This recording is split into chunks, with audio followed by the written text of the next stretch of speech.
My old friend, he's your pal and mine. One half of Ariel and the bad guy, Chael P. There he is. Hey, Chael, how are you? A little tardy. Ta-da!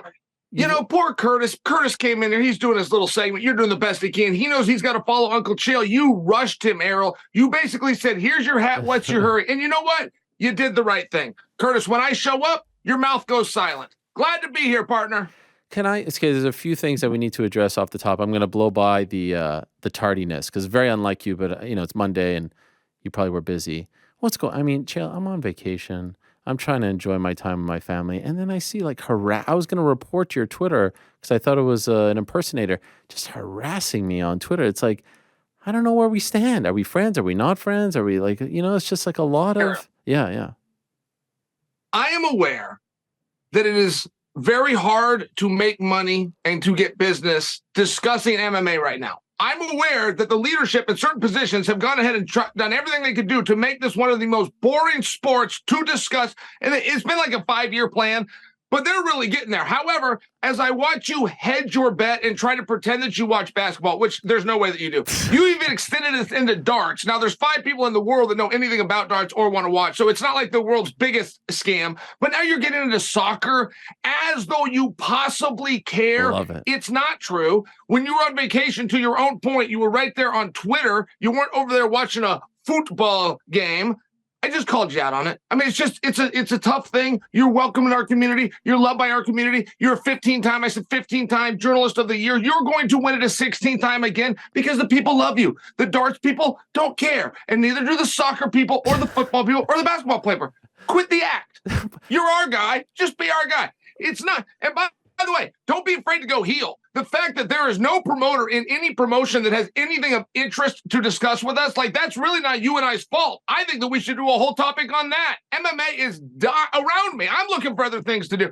I went through a Taco Bell drive-through with my entire production team, filmed my order, put that up, and beat anything that I did MMA related by twofold. Okay, well, that is a fascinating take. Are your feelings the same after Saturday?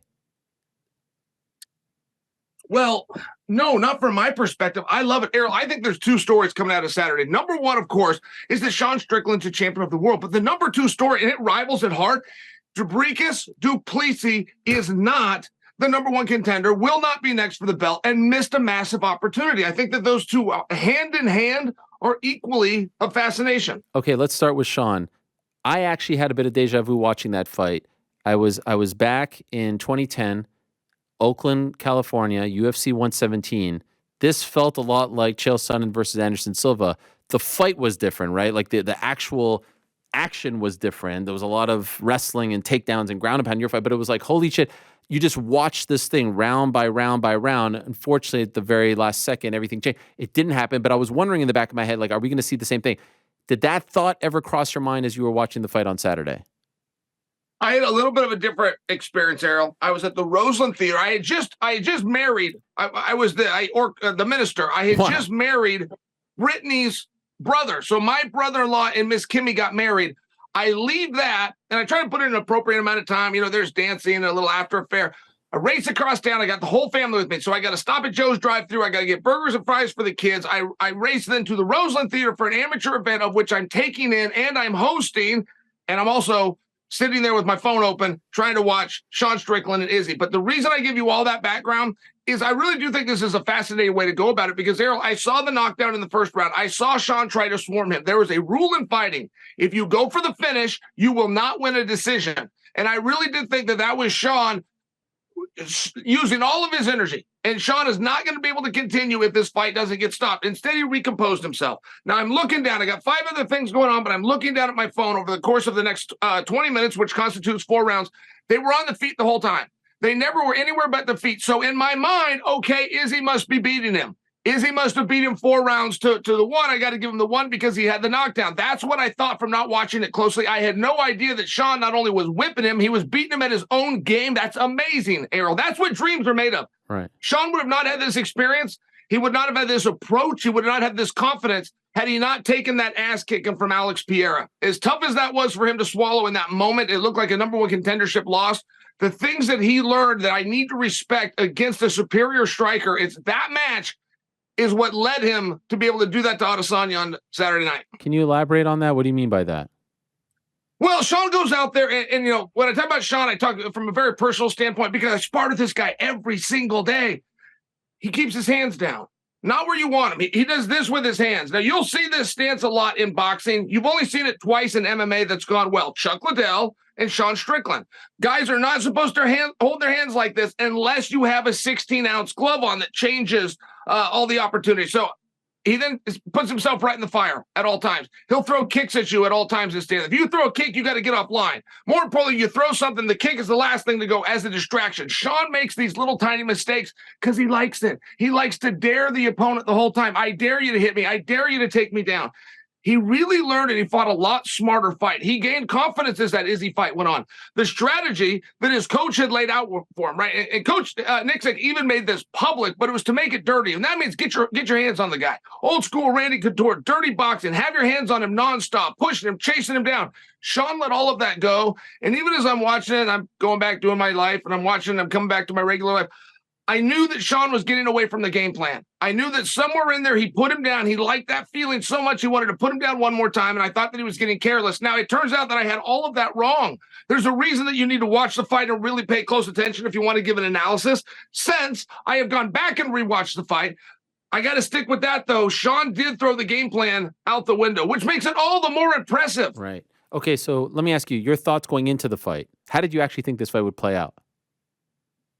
Well, I'm going to go back and quote Eric Nixick, who was the coach, and he just said, this matchup is a effing nightmare for Sean. And there's so much truth to that, Eric. Like, I could really brag to you about what a good wrestler that Sean is, but I'd have to finish the thought, which is defensively. From a wrestling standpoint, he is so incredibly difficult to get down. He's so incredibly difficult to hold down. So what Jose Aldo did, just by example, Jose was an excellent wrestler, but he never used it for offense. This is what Sean has, and now you got to look at Israel Adesanya. You see that professional kickboxing wrestler record. What was it? It was like 29-2. It's off the top of my head, but it was just beautiful and it was decorated. He does things on his feet. He does things in the stand-up, which is where Sean is going to be forced to face him. It was an awful matchup. It was one that when DraftKings said it was a 6-1 spread, Adesanya's favor, I saw it the same way. Okay, so you thought it was a horrible match. You thought Izzy would win. Now that the fight actually plays out the way in which it did, in your opinion, was that all Sean Strickland on Saturday? Or I think there's 4 things that you could say. I'm not saying I'm subscribing. I'm still not even quite sure what to make of all of it, to be honest. But number one, do you subscribe to the notion that Izzy has been fighting too much? 4th fight since, July of 2022 when he fought Jared Cannonier. Did he take him lightly? Did he just kind of look past Sean with the big fights against the likes of Khamzat or Dricus coming up next? Did he perhaps, I don't know, was he distracted all week? There was a lot going on. He's tweeting a storm. He's battling all kinds of different factors. Or maybe it was just the punch in the first round that changed the course of the fight. Are any of those things at play here? Or is it just Sean and Eric Nixick and the team showing up and fighting better? Well, all 4 of the things that you said are going to need to be built into the story. If we're going to do a rematch for a match that showed us no reason to do it again, like we didn't need a 6th round, we didn't need a 10th round. There was nothing about what you saw that screams rematch other than one of the biggest draws in the sport just took the biggest upset of 2023. And the reason I say that, Ariel, if what you said is true, and it very well may be, that's all mental. And you'll always get some jerk every 10 years that writes a mental side book, think this way and achieve your dreams, and he'll put it on Amazon for $20. There's nothing about the sport that is mental. If you told me this physically, Izzy had a bad shin, so he couldn't throw that kick. And that kick is what sets up the uppercut. If it had anything to do with physicality, I would listen, but the sport is all physical. The judges will never look to see, how did you feel? There's no criteria for, did this guy get enough sleep last night? No judges are going to sit down and barter back and forth on, did he tweet too often? This is his 4th fight since July. It's this guy's 5th fight since July, but we're going to leave that detail out. Like, the whole thing gets really weird. If it has anything to do with the mental game, it's fake. If it has to do with the physical game, which is what the guy really should be writing a book to put on Amazon for, I'll listen. I mean, Aaron, but I take the time to make that point because history says we're going into an immediate rematch. I mean, the last time somebody took a belt away from Adesanya, we get him right back in there, even though it meant that Izzy had lost 3 times consistently to this guy, 2 of them by finish. Whatever it took to get the belt back around Izzy, So I think that we're going to do the rematch with Sean, but you do have to be able to answer one question: what's going to be different? Why are we rematching them? And based on what I saw, I mean, Sean came out of that ring and said, I don't think he was trying. This is Sean's quote. He said, I don't even think he tried. He was worse than my bad training partners.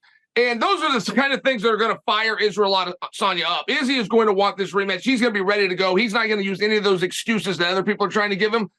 But guys like you and I, if we're going to do a rematch, do have to wonder what's going to be different this time. I mean, Sean fought him with the wrong game plan, not the game plan that his coach gave him, fought him in his realm and beat him 4 rounds to 1. If you were Dana White, Hunter Campbell, you were the decision maker. Are you doing the immediate rematch or are you going in a different direction? I'm doing an immediate rematch for sure because, hey, the bigger thing lost there, like getting these two back together, I'm sure they did a fine piece of business, and I'm sure next time will be even better, right? The sequel generally does better than the original. But none of them will do what Duplessis and Izzy had building. I mean, they had this entire nation to the point that you were having to review interviews. If you got to review interviews, your fight is going to be very hot, and it just seems like that was the one to try to preserve. I don't think we have a smart 85-pounder out there. If you had a smart 85-pounder, he'd be calling out Duplessis with everything that he's got. Right, Bo Nickel is not going to get an opportunity to fight Strickland or Izzy for the title next, but he could do everything he's got, and he could get that Duplessis fight. And Duplessis is obviously next. Even if it's next from the next, it's still got next to it. They should all be going after him. They should all see what has been lost and what opportunity there is. I predict for you they don't do any of those things, but I think at 105 is very interesting right now. And no matter what happens, I mean, if they go into a rematch, as you buy yourself a little bit of time to exhale and get the plans together, Chimaev versus Paulo Costa just became the number 1 contenders match. It wasn't originally. It was a number 1 contenders match for Chimaev if Chimaev wins. And they were going to yank that rug and reveal that to us right after the fight in case Paulo Costa won. But now, because you got a new champion at top, Strickland versus Paulo works all day long. Strickland versus Chimaev, plus they train together. It works all day long. That's going to be a number 1 contenders match, and Duplessis is going to get forgot yet again. Oh, my God. He is truly getting screwed here. Do you think in retrospect, and I may have a chance to talk to him later in the week, he's watching that fight on Saturday and says, like, I screwed up? Do you think he will regret that decision? I think so. That isn't what he's saying so far. He's saying, hey, you're lucky it wasn't me in there. Right. He hasn't actually called for the fight. I mean, if Duplessis really wanted to do the smart move, he calls for Adesanya. He's not going to get Adesanya, but he calls for Adesanya as a way of letting the world know this is personal between he and I. All that Africa stuff, that's real. No, it's not. It's all about the belt participation points becoming a millionaire. He needs to convince the world otherwise, and right now is his opportunity to do it. Interesting. Okay, so if I'm reading this correctly, you're saying UFC should do Sean versus Izzy 2 immediately. Paulo versus Khamzat winner gets the winner of that fight, and then what happens to Dricus? Because I actually disagree with you, but I'm curious, what happens to Dricus? Is he just shit out of luck? Like, what is he doing? You curse over here? Why do you curse over here? Curse up a storm. You don't like that, eh? You're not a big cursor. Really? Yeah. That disappoints me. Why? I just think that you're above it. No, not anymore. You're an intelligent guy. You dress nice. You're down there in your little cave. I don't know. I didn't know. Where have you been the you last 2 cursed years? Independent Helwani is. No, I've actually heard people say that about you, that you got, somebody said you'll say the F word sometimes. I said, there's no way that's true, but here I am. Now I'm confronted with it. Wow. How do you feel? Anyway, Weird? We can move on. Well, I'll tell you this, Errol. By the way, one thing I don't want to do. I only got the curse words from watching you in the Mojave Desert dropping F-bombs galore. Nonstop. I right? mean, it was unbelievable. I was blushing. F Diamond is what that was called. Yeah. Well, what does Miss Brittany and the kids say about that? I mean, I can't even imagine what they said. They must have been embarrassed. It actually bothered the kids. They didn't understand it. And then there was a scene where I was supposed to kiss a woman. I refused to do it, but they read it in the screen. So in the script, they thought it was coming the whole time. They didn't know that I refused and did not do it until we watched it. So they were relieved about that. Well done. Well done. Back to me. Yeah. Enough about that, and back to me, Ariel. Sure. I do not want my tone to sound as though I am taking a joy in removing Duplessis. I'm just sharing the history of the sport, and sometimes we need reminders. I mean, Sean Strickland gave us one. The history of the sport tells us anything can happen in there. Absolutely anything. Everybody's got a shot. Nobody is invincible. But we need reminded of it, and Sean gave us that reminder. But another reminder is it's not a great idea to sit around and wait. And Duplessis just needed a little bit more time. Whatever it was that happened, he just needed one. He needed that one match. I don't know that he's the number one contender. I do think that's a beautiful fight, but I'm just sharing for you. If we go and do the rematch, which I'm sure that we're going to do, so we do Strickland and Izzy. Well, let's say that they get it right. The odds makers get it right, and Izzy beats him. Are you telling me we're not going to go to the trilogy? We're going to make it so known that we don't want Sean as our champion. We're not even going to hide it. We're going to get the belt, and we're just not given an opportunity. I don't know that I believe that. So then if you do a trilogy, I just ate up the next 12 months. But even if I don't eat up those 12 months, while Chimaev and Paulo Costa is only to the hardcores, likely an elimination bout, I think as that fight gets closer, that's going to be revealed to the world. I think we're all going to know that's an elimination bout. And so now you really have the what do you do with Duplessis? Why are you interrupting me? I feel like I'm stuttering over here because you keep on making faces at me, Helwani. I don't know what you do with Duplessis. I think that's a really hard spot. I'm not saying. And Duplessis, who once had this great attitude, right? I mean, he's got the great attitude. Don't put me on the undercard. I'll fight anybody. And he actually proved he went up front. Robert Whitaker. Nobody not named Izzy Adesanya could get the jump on Whitaker. And then he did. I mean, Duplessis is awesome, but he's got to know what time it is. He's got to be looking around. He's got to be aware. He's got to know he's got to go after somebody else. I'm being a little coy here when I say this, but like, can you explain to me the thought process behind immediate rematches or not? Like, why does Izzy get the immediate rematch, but Aljamain doesn't? Oh yes, no, it's draw power for sure. It seems to only happen when it's the star. Like, and as much as Aljo's a good one, Aljo did not call for it. I think that really hurt him. I think history was on his side. I did the post show. I remember John Anik and I both were kind of trying to team up and repair what Aljo had not said, because historically speaking, he would get the rematch. But when you don't ask for it, and then you allow Sugar Sean to call out a guy who happens to be in the building that night named Chito Vera, right? It's one of those spots. It's very hard to unfry an egg. I will share this with you. I mean, you want to talk about bad rematches. When Thug Rose stopped Joanna, there was nothing competitive about that. There was nothing that said we should do a rematch, but we did do one. It was a totally different fight, but Rose won anyway. When Thug Rose beat Wei Li had not touched her. The ref didn't even bring them in and say, if you like to shake hands now. They never touched in the octagon. She wasn't touching, slipping, chasing her down, grab her, nothing. Rose knocked her out. There is nothing about that match that says rematch. There's no history behind it. This wasn't a huge draw. The buildings weren't packed. There was nothing about the competition. They rematched it. And Rose went out and beat her again anyway. And I just share that with you. Like, there are times where you get rematch, and you and I can be coy, but we don't have to lie about it, right? When the top guy comes down, he gets replaced by somebody who is not the top guy or shows potential to match that kind of fire. You do the best you can to correct the deck. And I realize that people aren't going to come out and say that candidly, but you and I know that to be true, and that is the situation here. Okay, but let's be honest. The babyface on Saturday was Sean Strickland. The babyface all week was Sean Strickland. Like, he is beloved. The pop when Bruce Buffer said and knew, the reaction online. Why do you think he is so popular, and are you surprised that he is so popular all of a sudden? Well, it's very hard to over-bully a bully, and I don't accuse Adesanya of that, but Adesanya is the 800-pound elephant in the room.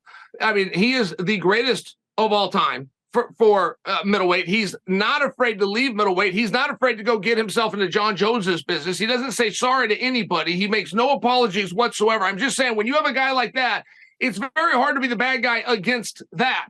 When you have a guy that pops into an interview, uses the N-word repeatedly to the point that Dana White, that's the number one thing Dana gets asked about the press conference. It had nothing to do with the fight. It had to be words that were used. I'm just sharing. It's very hard to outdo that. Anybody that is willing to step to him, particularly as a 6-1 dog, is going to be looked at a babyface. Then anybody that can shake the world or inspire the world. I found Sean Strickland to be inspiring. And there's not bigger words that I think you can put onto a guy. But that, of course, is going to give you a little bit of shine. Now, Sean's going to keep doing Sean, and he might go and he might put a little rust on those nice shiny wheels. We'll see what happens. But as far as who you're going to cheer for, and are you going to tip your hat, acknowledge the winner? I mean, Izzy himself did it. Izzy lost with tremendous grace.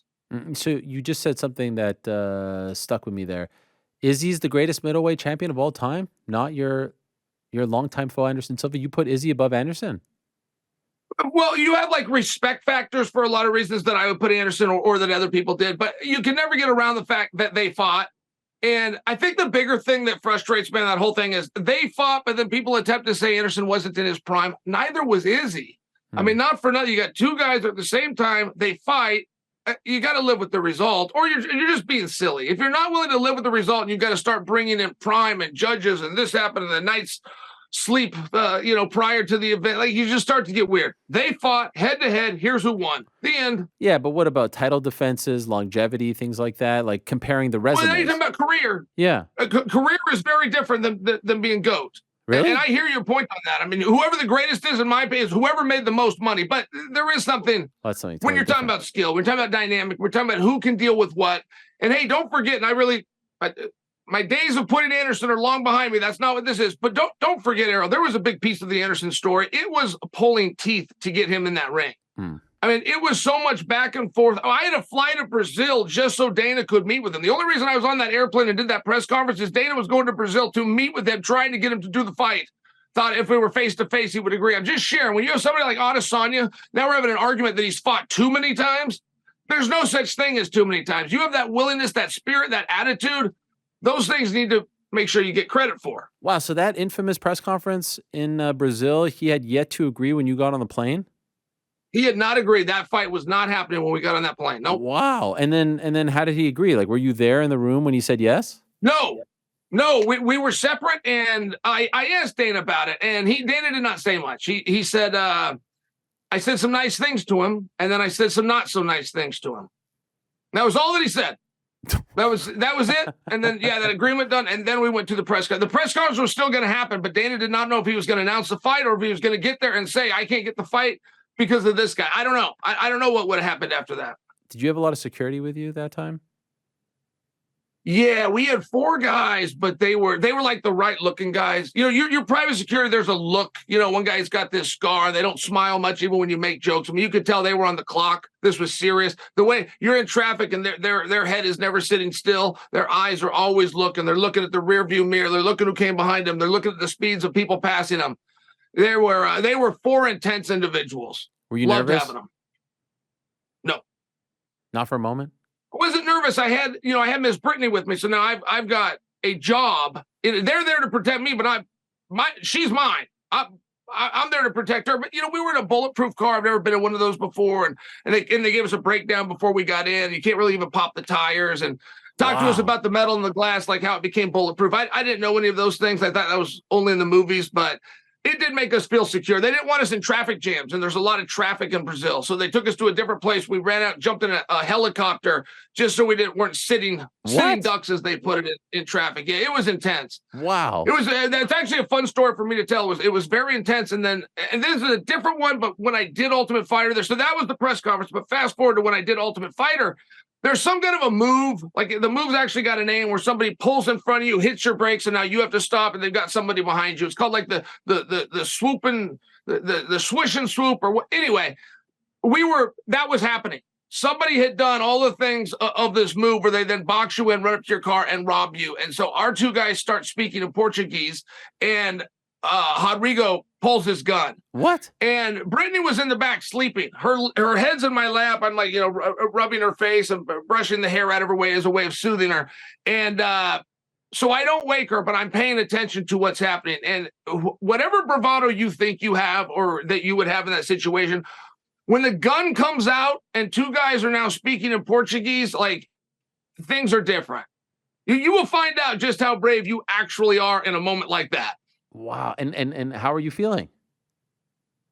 At that time, It was very intense. But more, I don't have a piece. Like, if I would have had a piece and I understood what was going on, I think it would have been a little bit different cover level. But I am completely depending on them. And my father trained me with guns, everything. I mean, from a 22 to Smith & Wesson revolvers, all the way up to Uzis. We'd even got the preferred gun of the Russian military, which is known as an AK-47. We have the preferred gun of the United States military, which is known as an M16. So I am pretty good with these things, but I don't know who's the good guys and who's the bad guys. I don't fully understand because of the language barrier, and I'm just hoping Miss Brittany doesn't wake up. And fortunately, she never did. Wow. Turned out those guys were just bad drivers. They weren't setting in on us at all. Oh, wow. What a turn of events. By the way, they were lost. The whole reason that he had to slam the brakes on a weight so another car could pass is he had to slip over to get to the exit. Oh, my God. Why would you bring Miss Brittany? I don't think you were married at the time, but why would you bring her into the eye of the storm for that press conference? What was the point of that? So we were going to go out to Atlanta for UFC. It was Rashad versus John Jones. But then there was 3 days. There was 3 days, and we're already at this part. There was 3 days, and so Dana said, we're just going to do a vacation. So I had never been anywhere with Dana. He still thought my name was Chael Sonnen. But I know that I'm about to get a billionaire's vacation. And I told my wife, I'm like, hey, we got to do this. Because we were engaged. We were getting married. We didn't have a honeymoon plan. I told her, whatever I do on the honeymoon, it won't be as cool as this. So if I get you in on this, it counts. Do you agree? And she's like, absolutely. Pack my bags tonight. Oh, my God. That is incredible. By the way, did she pack your bags for that trip too? Because I know she likes to do that. Yeah. You don't pack your own bags, right? She laid this outfit out today wow. for Errol when she saw Errol in the, yeah. I mean, I know it looks like just like a simple shirt, but she ironed it and whatnot. Wow. She wanted to show respect to the MMA hour. Does she look at your calendar and say, okay, you have this going on today, let me pick out the right outfit? Is that how it goes? Yes. Wow. Yes.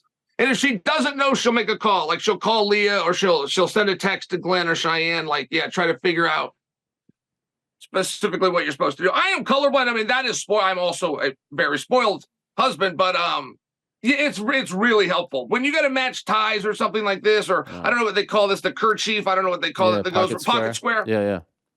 Shoes and belt are supposed to be the same color. Socks can't throw you off. Like there's rules to attire that nobody ever taught me, for one, and two, I would have a hard time seeing anyway. But yeah, she does do that. Back to the fight. How does a rematch go in your opinion? Well, so what do you think? What a fascinating question, right? Because in an absolute worst case scenario, this is according to Eric Nixon, but you and I know it. We don't have to be the insiders there. We don't have to be the head coach. You and I know, Izzy's team know, everybody knows. A worst possible case for Sean Strickland is that he can't take him down, or he gets frustrated and doesn't try. Either way leads you to the same conclusion, which is a 25-minute kickboxing match, Sean Strickland versus Israel Adesanya. That is the worst case scenario. There is nothing you could lay out that would be worse of a strategy or worse design for Sean. And that's what happened. He went and did it. That's what happened. He had him 4 rounds to 1, and he almost finished him in the first. It seems like one of these scenarios, there was a boxer, his last name's Ruiz. He goes over and he beats up that good-looking guy. Guy can't box, but he's real handsome over in England. Anthony Joshua. Yeah. He beats him up, and so they go to a rematch, and Ruiz shows up. I mean, I don't know how much more he weighed, but just seeing the picture, and you're stunned. Your jaw drops because, my goodness, how could he not take this opportunity seriously? Sean is a human being, and I know it's being heavily predicted that he will never fall into that. But there's going to be a lot of people coming at him. He's had a lot of vultures coming at him that look like vultures off the street. Now he's going to have vultures coming at him wearing 3-piece suits. The old vultures used to drop off McDonald's at his door. These vultures are going to take him to a 5-course meal. They're all the same scumbag. They just dress differently. If he falls into something like that, and we all have seen that Izzy will not, that is really the only thing that could change the trajectory of this match. I mean, there was nothing close about it. Adesanya got walked down for 25 straight minutes. I think he can fix that. I think that Izzy could come and stand his ground, back him up, do some lateral movement, give you some of those X's and O's, but it's very tough to imagine what's going to be different. And with that said, partner, it's very tough to imagine that Sean Strickland smooshes Israel Adesanya twice in a row. Right. Like they're both very fascinating things. I would love to see what the odds at DraftKings when they come out. I remember the night that Chris Weidman beat Anderson Silva. It was not competitive, but the ending was a little goofy and Anderson had his hands down. There were 7.5 minutes done, but the ending was goofy. Weidman was a 2.5 to 1 underdog. They rematched it. Weidman was a 2.5 to 1 underdog. And so you kind of tip your head and go, what are you talking about? Well, this time there was a 6-point spread with Izzy and Sean. I'll be curious if they rematch them. I think Izzy's still going to be a favorite. Maybe not that big, but I'm very confident in telling you he will be the favorite regardless of what you just saw. Well, you're actually right. DraftKings didn't come out with the odds, but I did get an email while the show was going on that as of right now, Izzy, according to one sports book here, is a minus 120 and Strickland's a plus 100. So way closer, but Izzy is the favorite. That's damn near, for the way I talk, that's damn near even money. Yeah, no, 100%. By the way, when did you first meet Sean Strickland? I met Sean Strickland. The year would have been 2014. I moved out to California. I went training camp, moved out to California to go to the Rain Training Center. And it was the side of the mat. Sean had a very sweet young lady with him. And, there's a lot to do to get you got your shin pads, and you got to wrap your hands, and you got to put your hands in a glove. I mean, there's several minutes, and this is what time would be allotted for conversation. So I happen to be getting dressed right next to this guy, Sean Strickland, and we're visiting. And he's telling me these whoppers of stories, and the only reason I let him go is he's got this girl with him. He obviously told her, so now I need to play along. But he told me that he was 21 years old. He was the King of the Cage champion, and he had a record of 17-0. The highest he had ever fought for was $1,500. And he doesn't do any of this braggadocious, by the way. Like, it actually came up organically. The problem with telling me this, I am such a fan. I am such a historian on the sport. We're the same weight class. I know anybody that has ever sneezed and made it sound like MMA. I mean, I watch it and I don't know who this is. Not to mention, you can't get a pro license in the state of California until you're 18 years old. He's 21. So now he's saying he's had 6 fights a year. It is so difficult to get a fight if you don't have a trainer or a manager, but you can't have a trainer or a manager when your biggest payday is $1,500. So we had to go do all of this on his own. I mean, this is a whopper. Then we go out and we work out together. And I remember coming off the mat and telling Miss Brittany, that dude claims he's 17-0. He might be 17-0. And she goes, yeah, he looks really good. Well, he just was. When I met him and trained with him, he just was really good. He could wrestle like a son of a gun, but never offensively. You didn't have to worry that he was going to come and try to take you down. But getting him to the ground is going to use a ton of energy. And he also was a gentleman about being a training partner. He would bring it down. If he saw that you were tired or something, we did shark bait in there. That's where one guy stays in and fresh guys rotate on. It's a very hard thing to do. But you're vulnerable. If the guys coming in aren't trustworthy or they want to go make a clip for their Instagram, like, this is the time to do it. He would always take care. I mean, I just remember he would always say, hey, you're good. You can do one more. Come on, I got you. And he would push. And we would work so hard. But he was such a nice person. I put him in the category as gentleman. And there's not a lot of times you get a call. We all want to be gentlemen. He actually was a gentleman. And so then when he got a microphone in his hand, he started building that brand. He went in a direction that wasn't the guy that I knew. That was just a great performer. And maybe there was a little bit of counseling session. Maybe he did have some stuff to release the pain. He wanted to get it public. But it was a surprise to see.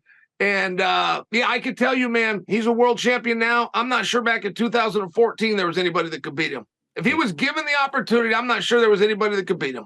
Have you stayed in touch with him? Yeah. Sean Strickland came out and did a submission underground. Do you know about this? I don't think so. He's doing a submission underground with Andy Varela. And Sean was talking to Varela, but don't forget, this is in COVID times. There is nobody in the building or the floor. The cameras themselves were ran on remote control. So you just got the referee, there is a doctor, but then you just have the two athletes. So Sean's pushing and pulling. He's doing whatever he does. He's pushing and pulling. He came out to do this whole thing because he thought he was going to fight Jack Hermanson, and he wanted to work on his grappling. At some point in daring Andy Varela, who is as good as they come, like Varela is a threat for an Abu Dhabi medal, Sean turns his back, and then he yells something to him. Will you just attack me? He calls him, he heckles him. Andy Varela jumped through the air like a spider, locked on a body triangle and a choke all in one motion. And all you see is Sean Strickland. And they fall with Sean tapping. He was a doofus. He looked like such a doofus.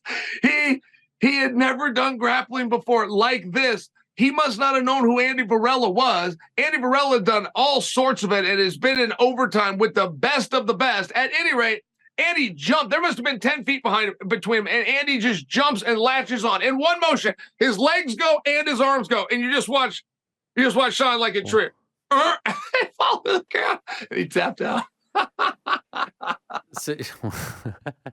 Well, I mean, if he's your friend, you shouldn't be so happy for him. I mean, yeah, but you asked me, I talk to Sean a lot. Like, yeah, Sean did that just as a favor of me. Like, he didn't have any business with Andy or whatever. He did that just as a favor of me. Yes, I talked to Sean, and I'm very proud of Sean. Was that the biggest upset in UFC or MMA history? Well, not officially. Again, it was a 6-1 spread. This is off the top of my head, but I know when Holly knocked out Ronda, that was 7-1. Yeah, but you can't go I'm talking about the eye test here. Like what you were feeling, the shock.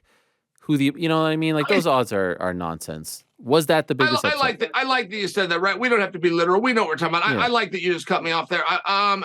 Matt Serra beating St. Pierre is still for me the biggest jaw-dropping moment.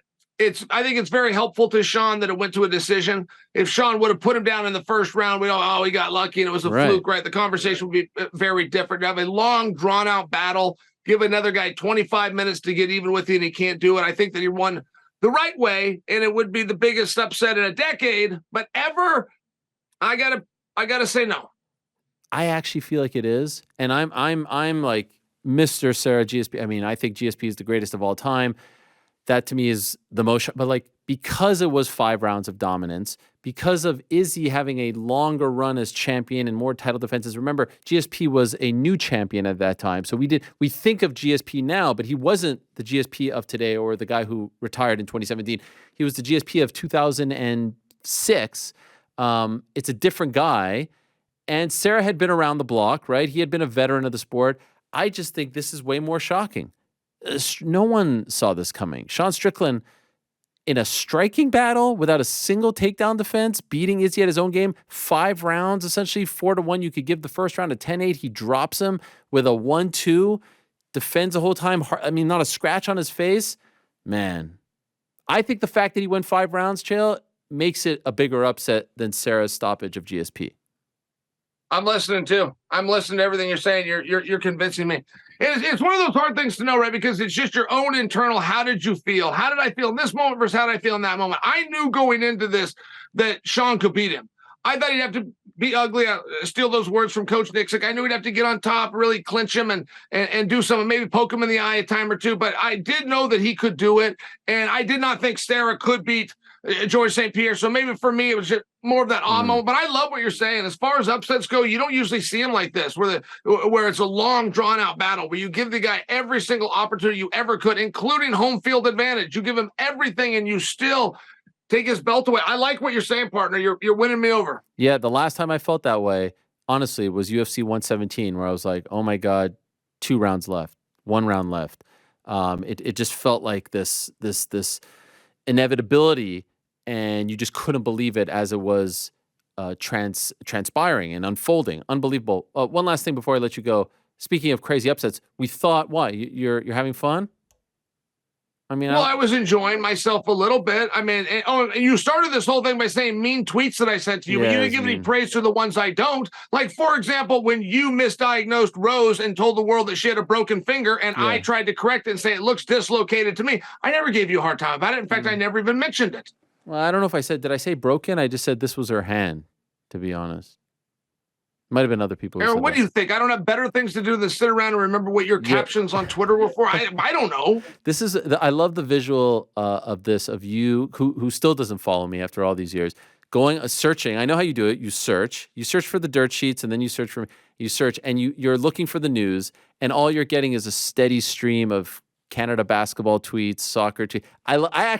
I don't know if you've noticed, but I've now started to tag you just to ensure that you're getting the tweets and I just want to let you know. In fact, someone wrote an article about this. I was tagging you to get your thoughts, but you've now decided to ignore me. I've noticed since I've done this. Why? Well, I didn't want to hurt your feelings. They were not done in like the spirit of hell fellow well met. Like I wasn't really trying to put you down, but also I am being serious that I know you don't watch that crap. I mean, like you're not that boring of a guy. Could you imagine you go over to guys either watching darts, pro wrestling, or is baseball one? I mean, like, come on, man. There is no way. Your wife would leave you. Your kids would revolt. Like you, that would be the world's nerdiest guy. I'm worldly. I have many layers. I do like this Messi character, though. This thing came out on Messi, said that he met his wife when he was like 7 years old, and he has never touched another girl, won't even do pictures with them. I like that guy. I didn't realize all that. That's a pretty cool story. I thought you were saying like you like that I'm messy because like I swear sometimes now. You mean Lionel Messi? The soccer player? The soccer player. I don't know what his first name is, but yes, the soccer player. Yes, Lionel. Big interview came out. My son was reading it. My son told my wife and I, he was in the back of the car and he read it on his iPad. Says that when he does pictures with girls, he doesn't touch her, like makes a fist or something like this. He won't actually touch anyone but his wife. Respect. Grasso, Shevchenko, cool. rematch, more of the same. or do we get Shevchenko I gotta back? tell you, I didn't see the first fight. I keep being told that these two are fighting. When is their fight? Is it this weekend? Yes. What do you mean? It was. I'm not trying to be fun. I'm trying to It help. was So free TV. free World title, TV. free TV this Saturday. How about that? It was co-main event of John Jones, Cyril Gane. You didn't watch that, or you just watched the main event these days? No, I did. I mean, I know all about that night, but it did slip past me. It kind of did slip past me. Yeah, and a rematch. I mean, Valentina, I don't know that she's ever main evented. She's off of she could have main event as a champion, but she can't off of a loss. And I'm not doing my put down thing here. I'm sharing with you. Like, one thing that she could do is like get the word out. I should know. There's a world title fight. Oh, by the way, it's on ESPN. Oh, by the way, I work for ESPN. I should know when she's fighting. I wasn't trying to be funny to you right there. No, I'm clarifying. I'm trying to be a good company man and help. So there is a world title fight on free TV this Saturday, Grasso versus Shevchenko. Is that an accurate statement? Yes. Boom.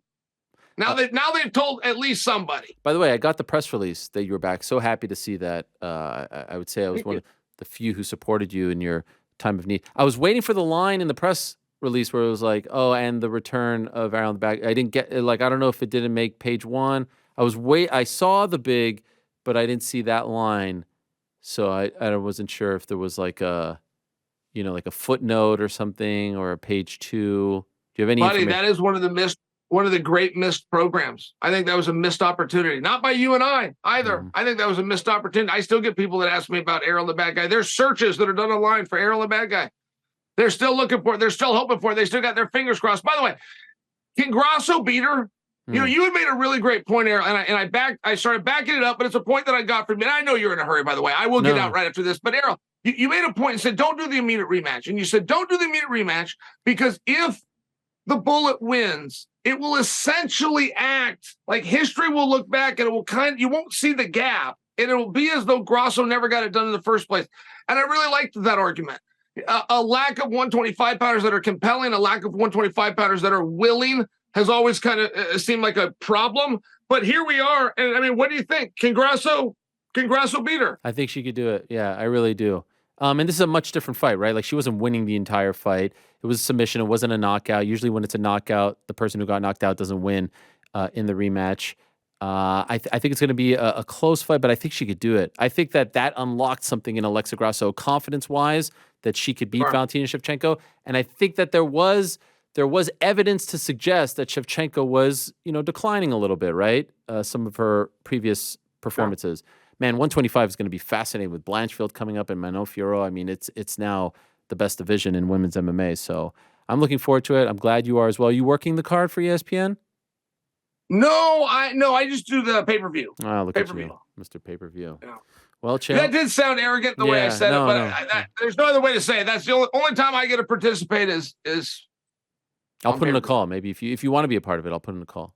I appreciate it. I feel like you have another guest. You have something to do, whatever it is I want. I appreciate you. Thank you for having me on. In other news, Volkov beat Tai Tuivasa, but you're in a hurry. You're busy. You don't have time to talk about co-main events. I understand. Goodbye.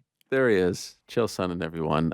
Thanks for watching. We appreciate it very much. Hey, if you like this video, give us the old thumbs up. Subscribe as well. You could get many more of these videos on the channel, so please do that. We would love you forever if you did so.